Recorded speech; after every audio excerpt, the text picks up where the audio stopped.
많은 제1교포들은 양국이 쌓아온 근대적이고 진보적인 가치관을 이해하고 있는 것이다.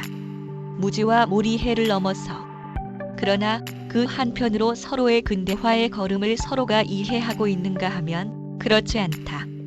많은 일본인들은 한국이 힘으로 쟁취한 민주화에 대해 무지하거나 냉소주의적인 태도를 취하고 있다. 한편 한국인들의 대부분은 종종 일본인들의 대부분이 평화주의를 지켜내려고 노력했던 것에 대해서는 무지하거나 몰이해한 것이다. 그러한 무지와 부족한 이해로 인해 양국 국민은 감정적으로 되어 가고 있다. 제1교포는 그런 양국의 오류나 편견으로 인해 객관성을 유지할 수 있는 입장에 있지 않을까? 그렇기 때문에 지금 정보 발신을 해야 하지 않을까 하는 생각이 드는 것이다. 물론 국익이 부딪히는 문제의 조정은 어렵다. 한일 합의 자체를 어떻게 평가할지는 국제법이나 정치, 경제 다양한 논의가 필요하며 이들에 대해 명확한 해답을 줄 수 없다.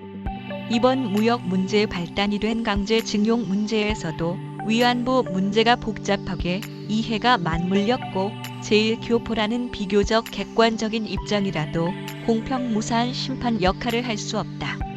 그렇지만 제1교포라면 근대 국가의 주민이라는 양국민이 절충할 수 있는 가치관, 즉 휴머니즘이며 기본적 인권에 대한 시점에서 양국민을 연결하기 위한 정보를 발신해야 한다고 생각한다. 그리고 제1교포로서의 객관적인 입장이 그 발언의 중립성, 객관성을 담보하고 설득력을 높여준다는 것은 나의 희망적 관측에 불과한 것일까? 일본과 한국에 하고 싶은 말. 내가 여기서 말하고 싶은 것은 일본의 구식민지였던 조선 출신자가 얼마나 많은 괴로움과 쓰라림을 겪었느냐는 것이 아니다. 분명히 일본 영토의 일부였던 한반도의 많은 곳에는 식민지 지배에 있어서의 부정적 유산이 계승되고 있다. 그들은 전쟁으로 받은 고통을 전후에도 계속 받고 있는 것도 사실이다. 한편 한일 기본 조약으로 종결했을 문제가 문재인 정권에 의해서 되돌려졌다는 것도 사실이고 두 국민들이 50년의 세월 외교적 노력, 정치, 경제, 문화 교류를 설립하여 왔다는 유산이 있는 것도 사실이다. 이와 같이 이번 한일 관계의 악화에 대해서는 한일 모두에게 불만이 있는 것은 당연하다. 그러나 왜 두 나라 모두 이를 더 온화하게 마무리하지 못하는 것일까? 우선 일본 측에는 다음과 같이 말하고 싶다. 이번의 문재인 정권의 행태는 일본 쪽에서 보면 밥상을 뒤엎는 듯한 기분일 것이다. 다만 적어도 그들에게는 전쟁은 조금도 과거의 이야기가 아니라 현재 체험으로서 느끼고 있어 불공평은 이루 말로 표현할 수 없다는 것이다. 왜 한국 측이 그토록 화를 내고 있는지, 견딜 수 없는 심정으로 있는지 사실적으로 상상해 보기 바란다. 전쟁이나 그것과 관련된 합의는 이미 과거의 일이라고 쉽게 잘라버리는 것이 아니라 현재에 계속되고 있는 것으로 받아들여 아직도 상처받고 있는 사람이 있다는 것을 인지 상상해 주었으면 하는 것이다. 물론 일본에서 보면 밥상을 엎어버리는 것은 불합리할 것이다. 그러나 한국에서 보면 불공평은 뿌리 깊숙이 자리하고 있다. 싸우는 가운데서는 이치나 합리성뿐만이 아니라 상대의 기분을 아는 것도 중요하다. 화가 난 상대방 기분을 이해하는 것은 결코 쓸데없는 짓이 아니다.